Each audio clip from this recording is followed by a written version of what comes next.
लग्नाचे दागिने म्हणजे श्रीमंत पेशवाई दागिने, नाशिकचे सुप्रसिद्ध सराफ मयूर अलंकार सराफ।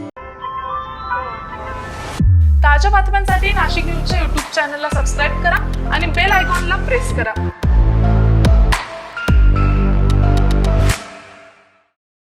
नाशिकमधून मोठी धक्कादायक बातमी समोर येते। म्हाडा घरांच्या योजनेत आर्थिकदृष्ट्या दुर्बल घटकांसाठी राखीव असलेल्या 20% घरांच्या कोट्यात मोठा घोटाळा झाल्याचा आरोप समोर आलाय। या प्रकरणात तब्बल 49 बिल्डरांविरोधात गुन्हे दाखल करण्यात आले असून जवळपास 300 कोटी रुपयांच्या आर्थिक गैरव्यवहाराची शक्यता व्यक्त केली जाते।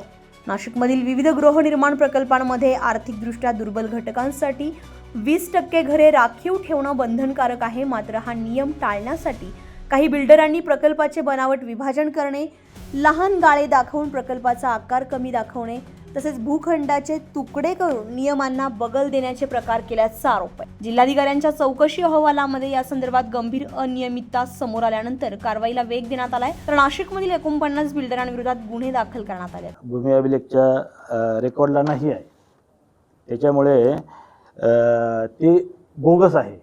कारण पोट हिश्श्याची नोंद आधी आमच्याकडे होती, आम्ही मोजणी करतो, त्याची हिस्सा फॉर्म नंबर 12 गटबुक आम्ही तयार करतो, ते तहसीलदार साहेबांकडे पुढच्या कामाला पाठवतो। तर ते आमच्याकडे त्या नोंदी न झाल्यामुळे तिकडे परस्पर खाजगी लोकांनी ते सादर करून तशा नोंदी करून घेतल्या, त्यामुळं ही फसवणूक झाली, हे निदर्शनास आलं। म्हणून हा गुन्हा समितीच्या निदर्शनाप्रमाणे आणि त्याच्यामध्ये इकडील विभागाचे भूमी अभिलेख विभागाचे बनावट सही शिक्के वापरले असं निदर्शनास आलं आहे, त्याच्यामुळे आपण तो गुन्हा दाखल केला। 40 गुंठे म्हणजे 4000 चौरस मीटरचा जर हिस्सा असला तर त्याला 20% हे म्हाडासाठी सोडायला लागतात। त्याच्यापेक्षा कमीचा हिस्सा केला तर ती म्हाडाला 20% सोडायची आवश्यकता नाही। किमान 4000 स्क्वेअर मीटर असं जे भूखंड आहे किंवा अशी जी जमीन आहे ती जेव्हा डेव्हलप होते किंवा तिचे पोट हिस्से करण्यात येतात त्यावेळी किमान 20% जागा शासनाला त्यांनी सरेंडर करायची असते आणि शासनाने म्हाडामार्फत अल्प उत्पन्न गट आणि आर्थिकदृष्ट्या दुर्बल घटक EWS आणि LIG या गटासाठी ते परवडणाऱ्या दरात किंवा कमी किमतीत ते घरं उपलब्ध करून द्यावेत अशासाठी ते महाराष्ट्र शासनाचं धोरण होतं। परंतु जे भूखंडधारक आहेत त्यांनी 2013 पूर्वीच आमचे पोट हिस्से झालेले आहेत असे बनावट कागदपत्र तयार केले आणि हे बनावट कागदपत्र भूमी अभिलेख कार्यालयाचे तयार झाले असे दाखवून ते तहसील कार्यालयात सबमिट केले आणि त्यावरून तहसील कार्यालयाने संबंधित तलाठ्यामार्फत त्या भूखंडावर पोट हिस्सेच्या नुसार 7/12 उतारे तयार केल्यामुळं शासनाला जी 20% जमीन उपलब्ध होणार होती ती उपलब्ध झाली नाही।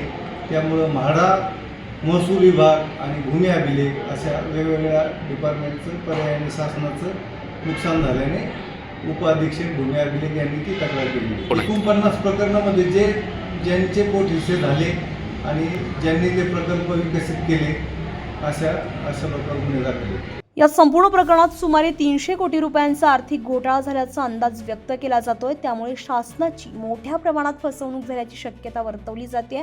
नाशिकमधील काही बड्या बांधकाम व्यावसायिकांची नावं या प्रकरणात समोर येण्याची शक्यता असल्यानं या कारवाईकडे प्रशासनासह नागरिकांचंही लक्ष लागून आहे। संजय परमार, नाशिक न्यूज, नाशिक।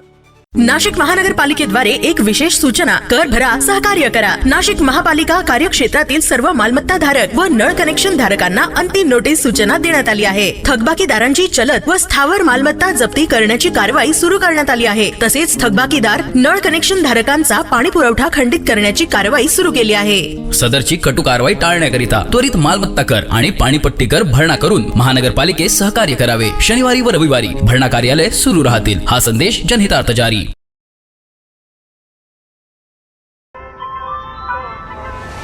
ताज्या बातम्यांसाठी नाशिक न्यूजच्या YouTube चॅनलला सबस्क्राईब करा आणि बेल आयकॉनला प्रेस करा।